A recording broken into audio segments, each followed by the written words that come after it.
বন্ধুরা, এই দেখো সকাল সকাল রান্নাঘরে ঢুকে পড়লাম।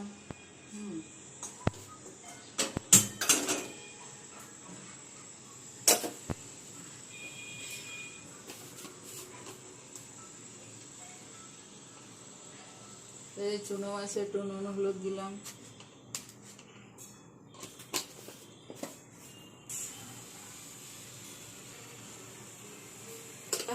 সর্ষের তেলে করব। মাছ না একটু সর্ষের তেল দিয়ে করলে একটু স্বাদ বেশি হয়।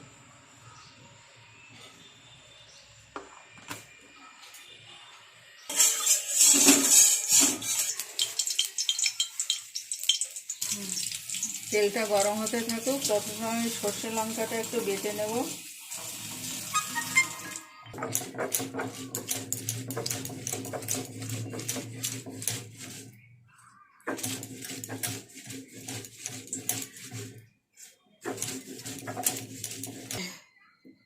এই রান্নায় সবসময় সাদা সর্ষে ব্যবহার করবে, তাহলে গ্যাস হবে না। যাদের গ্যাসের প্রবলেম আছে তারা তো সর্ষে বাটা বেশি খেতে পারে না, কিন্তু এই সাদা সর্ষেটা খেলে অত ক্ষতি করবে না।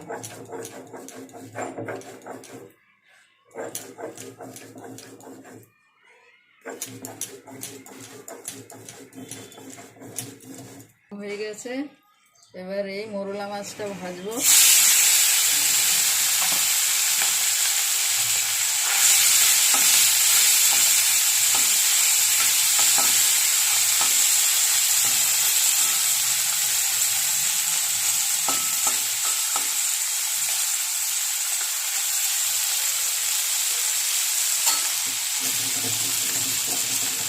তোমরা কে কে ছোটো মাছ খেতে ভালোবাসো কমেন্ট করে জানাবে।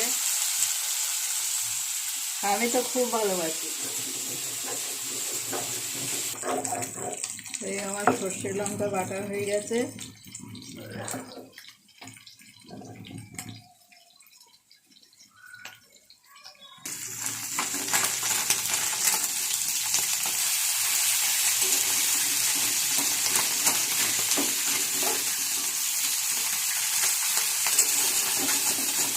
মাছটা একটু ভালো করে ভেজে নেব, কারণ এখনকার মাছ তো বরফের মাছ, একটু একটু কড়া করে না ভাজলে না ভালো লাগে না।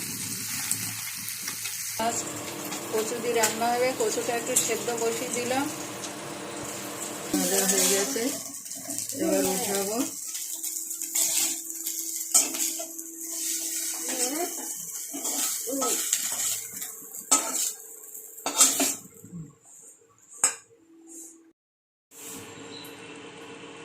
একটু পাঁচফোড়ন দিলাম,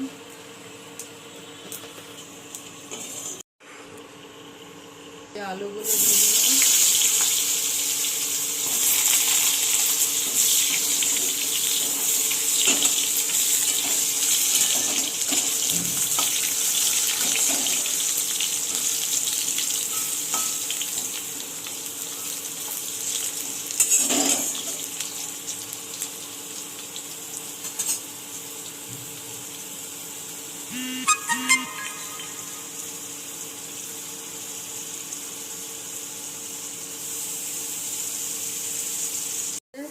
এবার এই সেদ্ধ করা কচুটা দিয়ে দিলাম।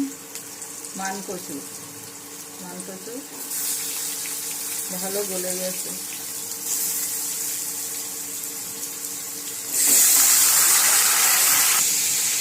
কচুটা একটু নাড়াচাড়া করে নিলাম। কচুটা একদম গলে গেছে, সেদ্ধ করে নিয়েছি না, একদম সুন্দর কচু। এবার একটু নুন দিয়ে দেবো ও হলুদ দেবো, একটু স্বাদ মতন চিনি দেবো।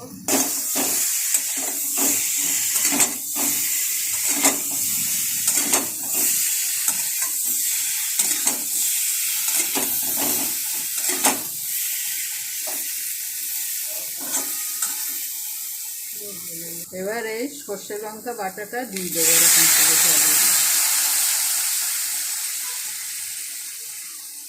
এই খোসাটা ফেলে দিলাম।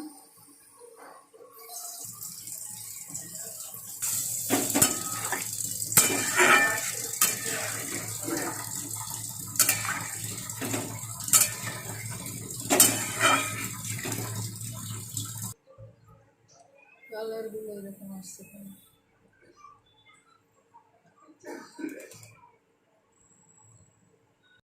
এতে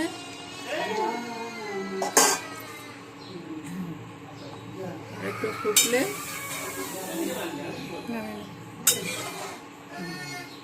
একটু ফুটলে নামিয়ে হয়ে যাবে। দিয়ে মোরলা মাছ হয়ে গেছে। ঝাল করলাম, তোমরা এরকম করে খাবে। কচু দিয়ে তো অনেক রকম মাছ হয়, রুই মাছ, কাতলা মাছ কচু দিয়ে রান্না হয়। এটা মোরলা মাছ কচু দিয়ে রান্না করলাম। তোমরা এরকমভাবে খেয়ে দেখবে, খুব ভালো লাগে। আর রান্নাটা কেমন হয়েছে তোমরা কমেন্ট করে জানাবে।